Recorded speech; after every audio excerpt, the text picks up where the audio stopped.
Salve a tutti, facciamo degli esercizi riguardanti la caduta libera. Queste sono le formule riguardo la caduta libera.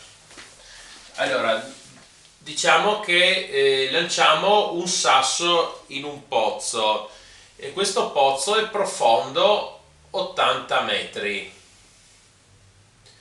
Ci chiediamo dopo quanto tempo il sasso toccherà il fondo e che velocità avrà sul fondo. Quindi, che formule dobbiamo usare? Sì, non ho detto che noi lasciamo cadere il sasso, non gli diamo già una velocità iniziale, lo lasciamo e quindi la velocità iniziale è 0. Useremo questa formula, però togliendo questo termine perché 0 per t è 0. Quindi h è un mezzo gt al quadrato. Da questo potremo trovare t. Allora, come facciamo? Qui dobbiamo togliere questo un mezzo. Moltiplichiamo con 2 l'equazione. Qui abbiamo 2h, un mezzo per 2 si eliminano, gt al quadrato. Adesso dobbiamo dividere con g, perché gt al quadrato diviso g fa t al quadrato. 2h fratto g è t al quadrato. Allora, t al quadrato è 2h fratto g, quindi quanto è t?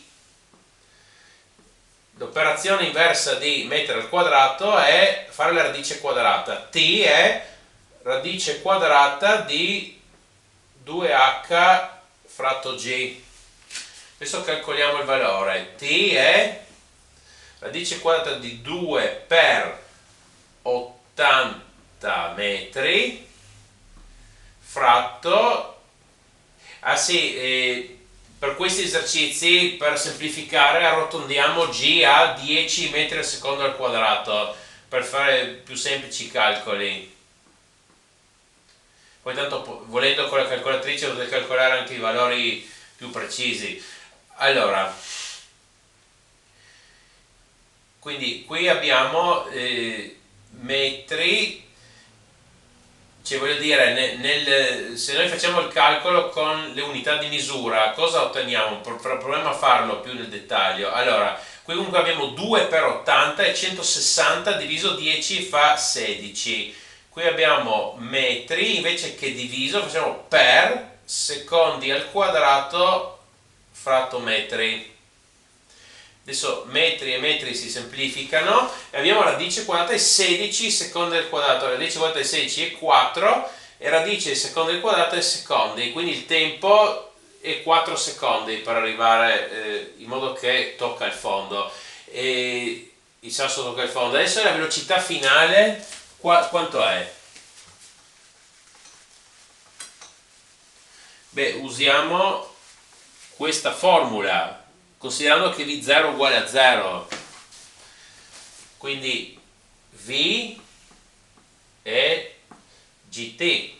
V è uguale, qua abbiamo 10 metri al secondo quadrato per il tempo che è 4 secondi che abbiamo appena calcolato.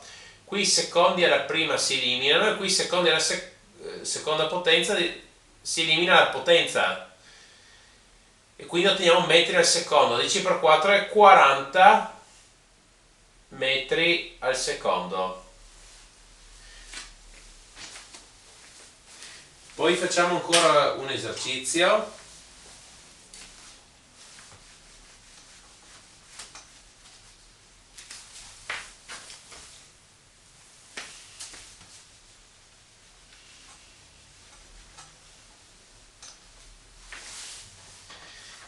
Quindi lanciamo un oggetto verso il basso dandogli già una velocità iniziale di 4 metri al secondo e noi ci chiediamo dopo quanto spazio percorso mentre cade arriverà alla velocità finale di 8 metri al secondo e quindi dobbiamo calcolare h. Allora, che formula useremo? Questa. Allora, vabbè, ce l'abbiamo già scritta qua. Dobbiamo trovare h. Allora dobbiamo isolare questo termine. Quindi portiamo dall'altra parte v0 al quadrato.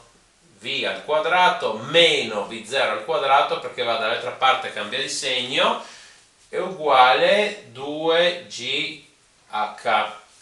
Adesso noi dobbiamo ottenere h e allora dividiamo con 2g, perché qui abbiamo 2g per h diviso 2g fa h, quindi v al quadrato meno v0 al quadrato fratto 2g è uguale a h. H è v al quadrato meno v0 al quadrato fratto 2g. Calcoliamolo. H è, allora, v al quadrato sarebbe 8 metri al secondo tutto al quadrato, 64 metri al quadrato fratto secondo al quadrato meno v0 al quadrato, il quadrato di questo, allora 16 metri al quadrato su secondo quadrato tutto fratto 2g, 2 per 10 metri al secondo quadrato. Allora questa differenza fa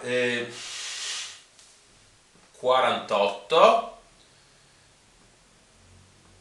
Le unità di misura le scriviamo qua in fondo.